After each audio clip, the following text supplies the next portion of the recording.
జొన్నవాడ గ్రామంలో పెన్నా నది తీరాన వెలసియున్న శ్రీ మల్లికార్జున సమేత కామాక్షి తాయి ఆలయంలో ఆంధ్రప్రదేశ్ గ్రామీణ బ్యాంక్ రీజనల్ మేనేజర్ రమణ ఆధ్వర్యంలో ఆలయానికి వచ్చిన భక్తులకు అన్నదాన కార్యక్రమాన్ని నిర్వహించారు.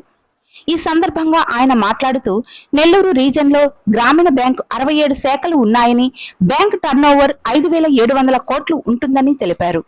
డిపాజిట్ దారులకు తమ బ్యాంకులో అత్యధిక వడ్డీ ఇస్తున్నామని ఖాతాదారులు గమనించి బ్యాంకులో పెట్టుబడులు పెట్టాలని ఆకాంక్షించారు.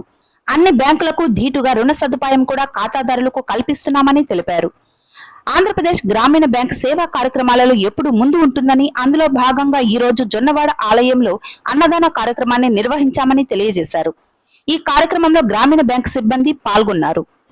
నా పేరు పివి రమణ. నేను ఆంధ్రప్రదేశ్ గ్రామీణ బ్యాంక్ రీజనల్ మేనేజర్గా పనిచేస్తున్నాను. నెల్లూరు రీజన్ పరిధిలో 62 శాఖలు ఉన్నాయి. మా బిజినెస్ టర్నోవర్ 5,700 కోట్లు. 62 శాఖలు జిల్లా అంతటా విస్తరించి ఉన్నాయి.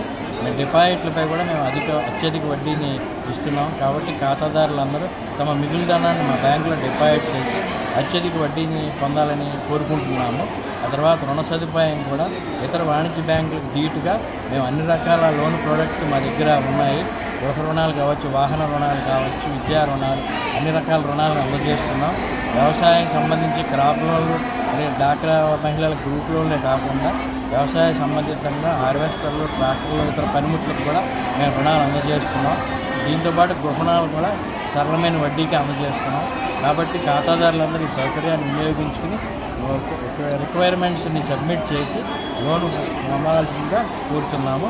వారికి సంబంధించి నియరెస్ట్ శాఖ ఏదైనా దగ్గరలో ఉన్న శాఖని సంప్రదించి రుణం సదుపాయం పొందగలరు. కావాల్సిన కాగితాలు సబ్మిట్ చేసుకొని మనం పొందవచ్చు. ఈరోజు ఇంకొక విషయం మేము చెప్పదలుచుకున్నాం. ఆంధ్రప్రదేశ్ గ్రామీణ బ్యాంకు ఖాతాదారుల విషయంలో సేవలు అందించడంలో ఎప్పుడూ ముందుంటుంది.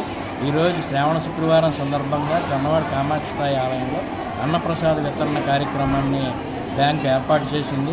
కావున భక్తులు అందరూ విరివిగా పాల్గొని అన్నప్రసాదాలు స్వీకరించి స్వామివారి అమ్మవారి కృపకు పాత్రలు కావాల్సిందిగా కోరుచున్నాము. మరియు మా బ్యాంక్ అభివృద్ధికి తోడ్పాటు అందించవలసిందిగా ఖాతాదారులందరూ నేను విజ్ఞప్తి చేస్తున్నాను.